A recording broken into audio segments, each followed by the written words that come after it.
O PS não se resigna, nem se limita à crítica pela crítica. Somos a única alternativa credível a esta política. Senhor Presidente, senhoras e senhores deputados, saímos deste debate com esta forte convicção e com as convicções reforçadas. Portugal pode e deve ir mais longe e, para isso, pode contar connosco. Os portugueses podem contar com o PS, disse. Muito obrigado, Sr. Deputado.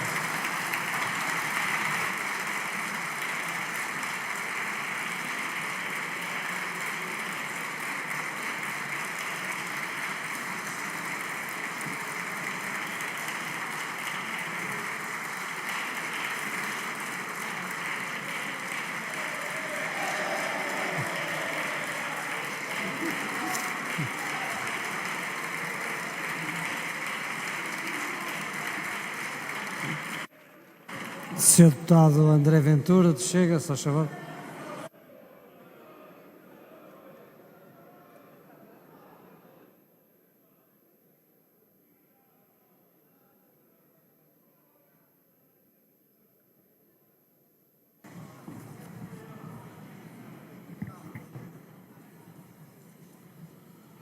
Senhor Presidente, Senhor Primeiro-Ministro, senhores deputados, o orçamento que chega hoje ao fim, para discussão e para votação, não é um bom orçamento para Portugal.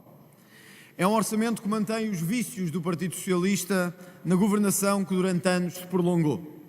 Sendo que o seu maior vício, talvez o de todos, seja este. Continua a lógica perversa, nunca contrariada e sempre viciante, de continuar a se tirar a quem trabalha, a quem investe, a quem produz, para distribuir não só pelas clientelas do Estado, como a distribuir por aqueles que não fazem nada. É um orçamento, por isso, viciado em cobrar impostos às pessoas de forma direta ou indireta, para depois distribuir sempre da mesma forma e pelos mesmos. Olhemos para os números. Segundo a estimativa do próprio Governo, no próximo ano, 34,7% do PIB será carga fiscal. Atentem nisto, 34,7% do PIB será carga fiscal. Isto é, o mesmo Governo que diz que vai aliviar a classe média, que vai aliviar as empresas, que vai aliviar os contribuintes, coloca quase metade do PIB do país em carga fiscal. E quando olhamos bem a fundo, percebemos qual é esta carga fiscal. É um IVA sobre todos os produtos que não para de aumentar. É os impostos sobre os combustíveis que o Governo não tem coragem sequer de deixar ou de segurar. É o vício das taxas por tudo e por nada, num país esmagado em burocracia, esmagado em impostos e esmagado na mesma lógica perversa, banal e destrutiva, que é sacar a classe produtiva para distribuir pelos outros. Um homem, um político, disse sobre este orçamento: este é um mau orçamento. É um orçamento vazio de ambição, com zero de conteúdo e que empobrece, não enriquece, que atrasa, não desenvolve. Um orçamento que não traz nada. Este homem não é André Ventura. É José Luís Carneiro, secretário-geral do Partido Socialista, que anunciou também, neste mesmo dia, que deixará passar o orçamento do Governo. O tal orçamento que empobrece, que segundo o próprio secretário-geral tem zero de conteúdo e zero de ambição, mostra bem naquilo que o PS se tornou uma muleta desnecessária e inútil da governação e da democracia em Portugal. Mas há talvez um aspecto que mereça a análise nesta fase. Quando o Governo diz que quis cortar com o Partido Socialista em muitos destes vícios que o Chega aponta. Falemos, por exemplo, de grupos de trabalho. Dos grupos de trabalho que o Partido Socialista se habituou também a viciar. Em apenas 20 meses, o Governo de Luís Montenegro criou 89 grupos de trabalho. Em 20 meses, Luís Montenegro criou 89 grupos de trabalho. O triplo do homem que já era o mestre de grupos de trabalho, que era António Costa. Agora vejam bem e veja bem o país. Se o que precisa é trabalho, riqueza, retirada e desanuviamento de carga fiscal, ou é de mais cargos, mais grupos de trabalho, mais taxas e mais lugares no Estado. Nós queremos este caminho e não o de mais grupos de trabalho e de mais lugares no Estado. Diz o Governo que é vítima de coligações negativas neste Parlamento. Vítima de uma articulação mais ou menos secreta entre partidos para encobrir ou para distorcer o orçamento do Estado. Sr. Primeiro-Ministro, o Chega teve a sua parte em assumir valores decisivos e importantes para desvirtuar este orçamento. Vou-lhe dizer quais foram. Congelar a evolução e o aumento das propinas em Portugal. Porque que nenhum sentido faz que os políticos tenham os seus salários aumentados e os jovens vão pagar mais de propinas no próximo ano. Que nenhum sentido faz que isso aconteça. Por isso, sim, o Chega impediu e ao seu governo de aumentar propinas. Com gosto, com certeza e com convicção de que é o futuro de Portugal que está em causa. E sim, Sr. Primeiro-Ministro, tivemos também a nossa parte e o nosso papel em garantir que mais trechos de portagens acabam em Portugal. Esse cancro disperso pelo interior e pelo litoral, esse cancro sorvedor de recursos que saca a quem lá passa para distribuir por concessionárias que há 20 anos metem os homens do PS e do PSD nesses lugares. Sim, nós assumimos, quisemos e garantimos que haverá menos portagens no próximo ano, na A6, na A2 e na A25, mesmo contra a vontade do Governo, fosse com quem fosse, nós quisemos garantir que as pessoas tinham mesmo aquilo que lhes prometemos e que o PSD também lhes prometeu, que deixariam ali de pagar portagem. A diferença é que o PSD fugiu à palavra e nós assegurámos a palavra que sempre demos aos portugueses.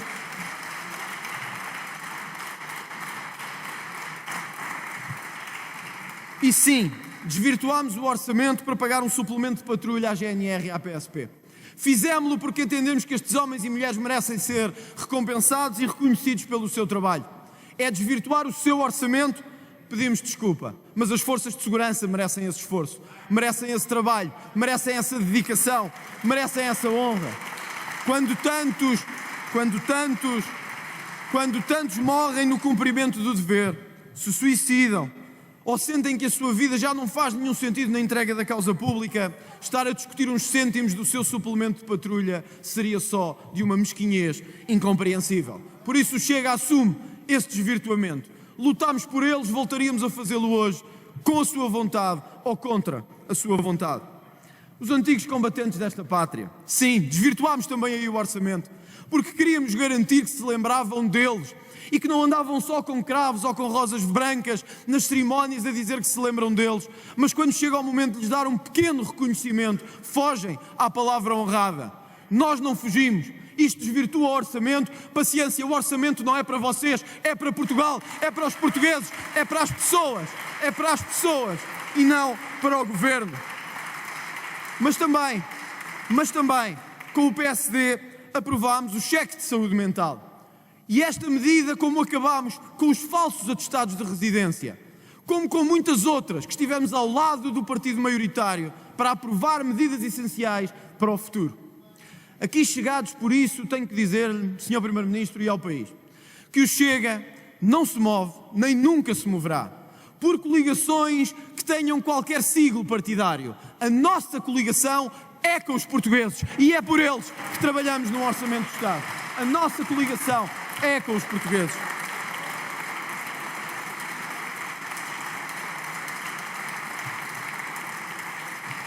Por isso quisemos garantir que o IRC descia mesmo. E digo-lhe, Sr. Primeiro-Ministro, deve-se ao Chega e o PSD deve ao Chega que esta descida do IRC se mantenha. E porquê? Porque todos sabemos o que o PS queria fazer. Queria disfarçar uma artimanha e uma fraude de subida das pensões à custa do IRC das empresas.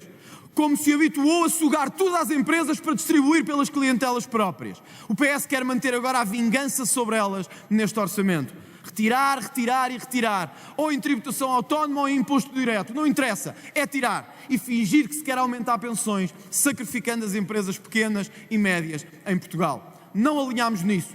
E o Governo deve-nos a nós o não se ter alinhado nisso. Mas, mais uma vez, não o fizemos por vocês, por nenhum dos membros deste Governo, nem por nenhum dos deputados. Fizemos pelos milhares, pelas centenas de milhares de empresários deste país que sabem o que é de manhã à noite ter que sustentar um país onde tudo é enorme, a carga fiscal, os impostos e a burocracia, e o retorno é quase zero do seu trabalho. Fizemos-lo por eles. E sim, queríamos garantir o aumento de pensões em Portugal, porque as pensões em Portugal são miseráveis. O PS sorri, porque nunca quis aumentar pensões. Na proposta histriónica do Partido Socialista, dizia-se que se aumentará pensões à custa do IRC, que não descerá. Ou seja, pegar naquilo que os empresários e no seu esforço e sacrifício para poder subir pensões. O PS sabia bem que esta proposta nunca teria viabilidade. Nunca quis aumentar pensões, porque, aliás, quando chegamos ao fim do dia percebemos que houve duas grandes marcas do governo do Partido Socialista. Uma, já sabemos, é a corrupção. E a outra foi a miséria em que deixou Portugal quando dali saiu para a oposição. Continuaríamos a fazê-lo hoje, Sr. Primeiro-Ministro, quando o Governo quer fazer coisas tão absurdas como aumentar o subsídio de refeição 10 cêntimos em Portugal. Coisas tão absurdas como aumentar o subsídio de refeição 10 cêntimos em Portugal. Então eu vou-lhe dizer que se pudéssemos e se tivéssemos tido o apoio para desvirtuar também aqui o orçamento, eu preferia de fundo e de coração que acabássemos com todas as pensões vitalícias em Portugal, que acabássemos com todos os RSIs e dessemos um subsídio de refeição digno a quem trabalha de manhã à noite para sustentar este país. Preferia cortar com tudo o resto para darmos um subsídio de refeição digno a quem trabalha. 10 cêntimos queria o Governo deixar para os trabalhadores. Senhor Presidente, Senhor Primeiro-Ministro, Senhores Deputados, este ficará para sempre como um dos orçamentos que mais podia ter sido feito e que menos fez. Continuou, como disse, com a mesma trajetória que tínhamos tido até aqui, a mesma lógica, a mesma forma de governar. Um outro exemplo que talvez marque bem as diferenças de posição para um partido que quer mesmo ser essa alternativa. As creches. As creches.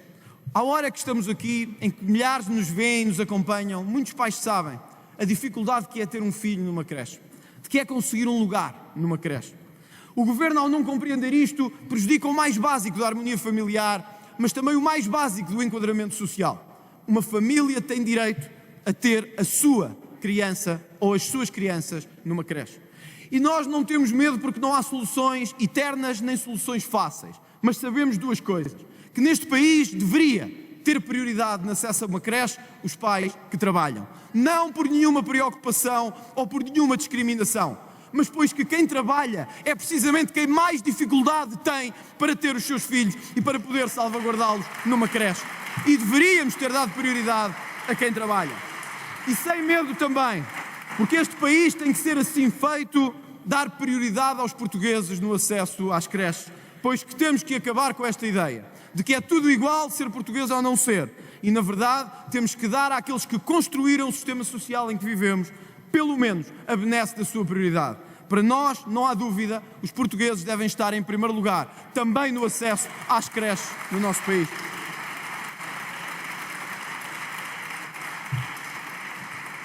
Senhor Primeiro-Ministro, termina este orçamento com uns dados curiosos. 50% das empresas públicas deram prejuízo, 35% delas estão falidas. Quando chega a este orçamento do Estado, a maior parte da máquina que gera e que lidera está em decadência, a sugar-nos cada vez mais recursos, a tirar-nos cada vez mais dinheiro, sem praticamente dar nada em troca. Outros, como acontece à esquerda, querem continuar a criar observatórios, empresas públicas, fundações e etc., para continuar a aumentar ainda mais esta máquina. Outros não percebem aquilo que há muito tempo está a acontecer em Portugal. É que criámos uma máquina infernal de instituições, de conselhos, de empresas públicas falidas ou menos falidas, sempre a sugar os nossos impostos e dos quais não é possível sair para dar a melhor vida àqueles que devíamos dar, que são os portugueses. Por isso a escolha era simples, entre esta burocracia que devíamos amassar e rasgar e atirar fora e devolver mesmo rendimento às famílias e a quem trabalha. Nós, neste orçamento, escolheríamos o contrário. Dar às famílias, dar a quem trabalha, dar a quem está farto de sustentar uma vida toda um Estado que nunca lhes deu nada. Este, Sr. Presidente, Sr. Primeiro-Ministro, é o caminho errado. A alternativa não está do lado esquerdo. A alternativa somos nós. Obrigado, Sr. Deputado.